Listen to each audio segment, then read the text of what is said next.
ዘመነ ካሴ ባውቄ ምሬ ወዳጅ ወትችላለ ሲል አሞገሰው። ሙገሳውን በርካታ የማህበራዊ ሚዲያ ማህበረሰብ በወንዶች መካከል ያለን መሞጋገስ ልባዊ ነው በሚል ሲገልጸው ተስተውሏል። የተቀረው የኢትዮጵያ ሕዝብም ሆነ መንግስት ማመን አልፈለገ ይሆናል እንጂ በአማራ ክልል በሚካሄደው ጦርነት ይባል ግጭት የሰዎች ሕይወት በገፍ እያለቀ ነው። ውድ ተከታታይ ቤተሰቦቻችን በዚህ ዝግጅት ምዕራፍ መጨረሻ ላይ የአንዲት የአማራ እናትን ሲቃና ሮሮ እናስደምጣችኋለንና አብራችሁን ዝለቁ። የክልሉ ሕዝብ ማህበራዊና ኢኮኖሚያዊ መሰረቶች ከሚታሰበው በላይ በመና ላይ ናቸው።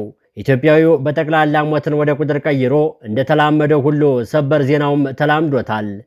የሚገርም ባይሆንም ሰሞኑን ብቻ በምሬ ወዳጁ የሚመራው ምስራቅ አማራ ፋኖ ከፍተኛ የሆነ ድል አስመዝግቤያለሁ ብሏል። ይህ ጦርነት ዜና እየተበሰረ ያለው በሀገሪቷ ማህበራዊም ፖለቲካዊም ኢኮኖሚያዊ ጭምር ወሳኝ በሆነው ማህበረሰብ መኖሪያ አካባቢ ነው። የአማራ ህዝብ የሀገሪቷን ኢኮኖሚ የሚመራውን ግብርና በማምረት የሚታወቅ ጠንካራ ማህበረሰብ ነው።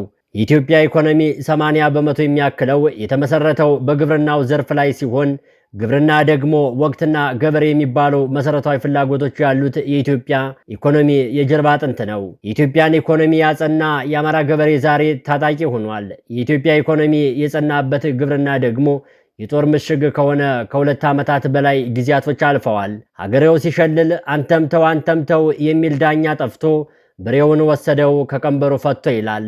ይህ ስንኝ ከበሬው ጋር መንፈሳዊ ቁርኝት አለው ለሚባለው የዚህ አካባቢ ገበሬ የመሸፈቱ አመላካች ስንኝ ነው። አብዛኛው የአማራ ህዝብ ጠንካራ የሚባል ገበሬ ነው። ገበሬ ደግሞ ጦርነቱንም ሆነ እርሻውንም ከያዘ የሚይዘው ከልቡ ነውና መወላወል የሚባል አስተሳሰብ በገበሬው ዘንድ በፍጹም የለም። የአማራ ገበሬ ጦርነትን ስራ ብሎ ከያዘው ድፍን 2 ዓመታት አልፈዋል። ጠቅላይ ሚኒስትር አብይ አህመድ እንደሚሉት በአማራ ክልል የሚንቀሳቀሰውን የጽንፈኛ ኃይሉን ማጥፋትና መቆጣጠር ያስቸገረው ገበሬው በመደበቁ ነው። እንዲያ ከሆነ ገበሬው የጦርነቱ አካል ሆኗል፣ ማዕከልም ሆኗል ማለት ነው። ዛሬ ላይ የአማራ ገበሬ እየተዋጋ ያለው በራሱ በልጆቹም በአጎቶቹም ጭምር ነው። አንድ ቤት ውስጥ በመቶኛ ቢሰላ ከ10 ቤት ውስጥ አንድ ወታደር፣ አንድ ፋኖ፣ አንድ ሚሊሻ ማውጣት ይቻላል። ሶስቱም ኃይሎች በተለያዩ ፍላጎትና መስመር ውስጥ ሆነው መጨረሻው በማይታወቅ ጦርነት ውስጥ እየተላለቁ ናቸው። ሶስቱም ኃይሎች አንዱን ገድለው ሲያበቁ ሰበር ዜና ብለው ይህን ያክል ቁጥር ተደመሰሰ፣ ይህን ያክል ቁጥር ተማረከ፣ ይህን ያክል ቁጥር ቆሰለ ይላሉ። በመላ ሀገሪቷ አንተምተው ብሎ የሚያስታርቅ ሽማግሌ የጠፋ ይመስል አባት ሚሊሻ፣ ልጆቹ ደግሞ ፋኖና መከላከያ ሆነው በሚተላለቁበት የአማራ ክልል ሰሞኑን በርካታ ቁጥር ያለው የመከላከያ ሰራዊት መመታቱ ተነግሯል። ከሰሞኑ በተለያዩ ማህበራዊ ገጾች ላይ በተንቀሳቃሽ ምስል የተደገፉ ቀይ ቦኔት ለባሽ ኮማንዶዎች ሲመረቁም ታይቶ ነበር። ይህንን አስገራሚ የሆነ ምስል አይተው አንዳንዶቹ በአርቲፊሻል ኢንተለጀንስ አማካኝነት ወይም በኤአይ የተሰራ ነው ሲሉ፣ ሌሎች ደግሞ ትክክለኛ የምስራቅ አማራ ፋኖ አሰልጥኖ ያስመረቃቸው የቀይ ቦኔት ለባሽ ኮማንዶች ናቸው በማለት ይሞግቱ ነበር።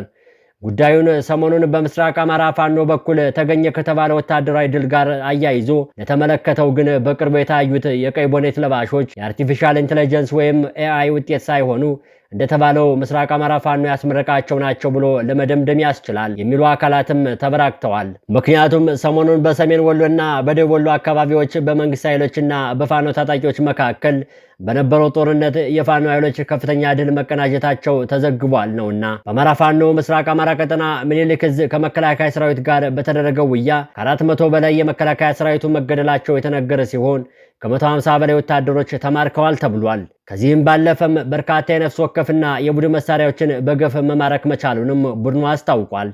ከዚህ ድል ጋር በተገናኘ መልእክት ያስተላለፈው አርበኛ ዘመነ ካሴ አማራ መንፈሱም መሳሪያውም የሰለጠነ ህዝብ ነው ሲል ተናግሯል። የአማራ ፋኖ ብሔራዊ ኃይል ምስራቅ አማራ ቀጠና ምኒልክ ዕዝ ድል መቀናጀቱን ምክንያት በማድረግ ነው አርበኛ ዘመነ ካሴ የወንዳ ወንድና የሙገሳ መልእክቱን ያስተላለፈው። የአማራ ፋኖ ብሔራዊ ኃይል ምስራቅ አማራ ቀጠና ምኒልክ ዕዝ በአምስቱም ኮሮቹ በተመሳሳይ ሰዓት ውጊያ በመክፈት በመንግስት ሰራዊት ላይ ከባድ ሰብአዊና ቁሳዊ ኪሳራ ማድረሱም ተነግሯል።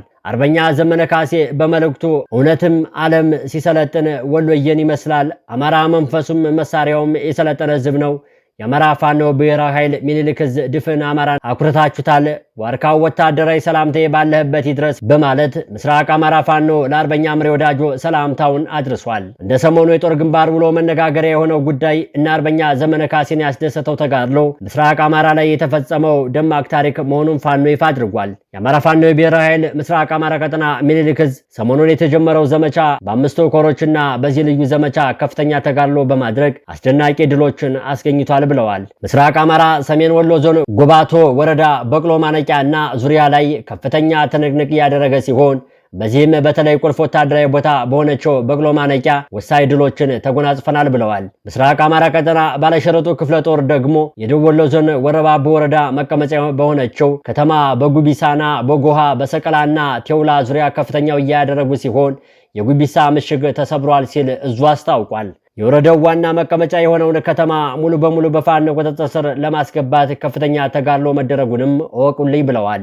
የሀብሩ ወረዳ ቆላማ የአፋር አጎራባች አካባቢዎችን በመቆጣጠርና ህዝባዊ አስተዳደር የዘረጋው ባለሸርጡ ክፍለ ጦር ዛሬ የሐይቅ ደሴና ኮምቦልቻ ቆላማ አካባቢዎችን ከልጅ ኢያሱ ኮር ጋር ጥምረት በመፍጠር ወደፊት እየገሰገሰ እንደሚገኝ በፋኖ ታጣቂዎች በኩል የሚወጡ ዘገባዎች ያመላክታሉ።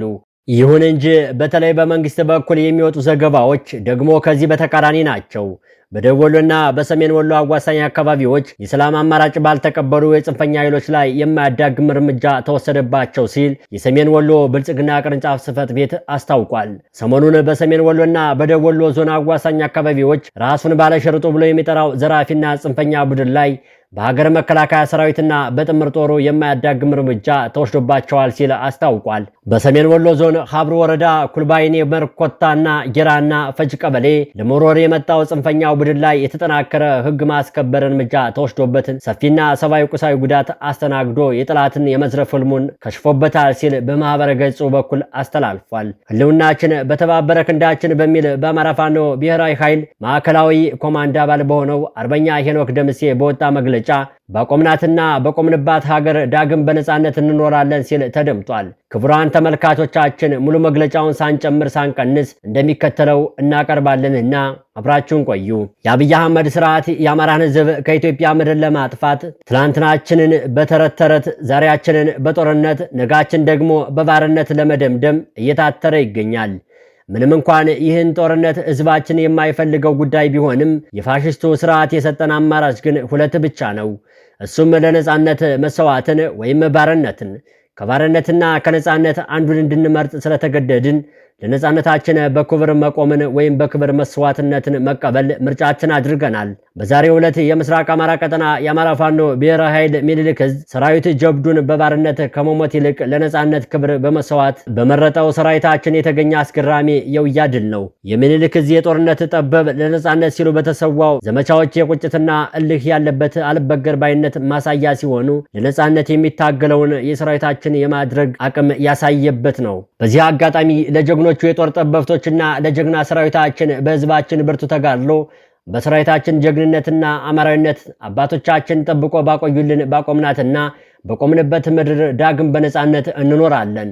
በስኬት የተጀመረው ዘመቻ ሌሎች ዘመቻዎችን በመውለድ በነጻነት ይደመደማል። የአማራ ህዝብ በኢትዮጵያ ምድር ከሰማይ በታች የሚታወቅ ያላየውና ያልቀመሰው የበደል አይነት የለም። ይህንን በደል የምንገረስሰው ደግሞ በእኛ በልጆቹ የተባበረ ክንድ ነው። እያንዳንዱ ሰራዊታችን በያዘው አፈሙዝ፣ እያንዳንዱ ሰራዊታችን በታጠቀው ህዝባዊነት፣ እያንዳንዱ ሰራዊታችን ባሰማራው አማራዊነት ትግላችን የአማራን ህዝብ የሁሉና አደጋ በመቀልበስ በኢትዮጵያ ሰማይና ምድር ለአማራ ህዝብ ህልውና ዳግም ስጋት የማይሆን ስርዓትን በመትከል ይቀጥላል ሲል መልእክቱን አስተላልፏል። በእርግጥ የተያዘው ጦርነት ነውና ሰላም የሚያሰፍነው መሸነፍ ወይም መደራደር ብቻ ነው። ክቡራን ቤተሰቦች በመጨረሻም በዚሁ ክልል በተቃራኒ ግንባር ተሰልፎ ሲዋጉ የዋሉ የአንድ አባትና ልጅ ክስተት ነግረናችሁ እናበቃለን። ነገሩ እንዲህ ነው። አባትየው ሚሊሻ ሲሆን ልጁ ደግሞ ፋኖ ነው። ከሁሉም አስቀድመው ተደዋውለው ውጣ ውጣ ተባብለዋል። ሁለቱም በያሉበት የያዙት ዓላማ ትክክል፣ መገዳደሉ ደግሞ በአባትና ልጅ ነበርና ውጣ ውጣ ተባብለዋል። ታዲያ በሁለቱም ዘንድ የዓላማ ጽናት ነበርና አባትም ልጁን ላለመውጣት ተስማምተው ካገኘው አልምርህም ተባብለው ተማምለዋል። ከደቂቃዎች በኋላ ውያው ተጀመረ። በውያው የሞተው ሞተ፣ የቆሰለው ቆሰለ፣ የተማረከውም ተማረከ። በተለይ የመከላከያ ኃይሉና ሚሊሻው ለጉድ ተደበደበ። ውያው በመከላከያ ኃይሉ አፈግፋጊነት ረብ ሲል ልጅ ለእናቱ ይደውልላታል። ቀጥሎ ያቀረበው ጥያቄ አባ ተርፏል እንዴ የሚል ነበር።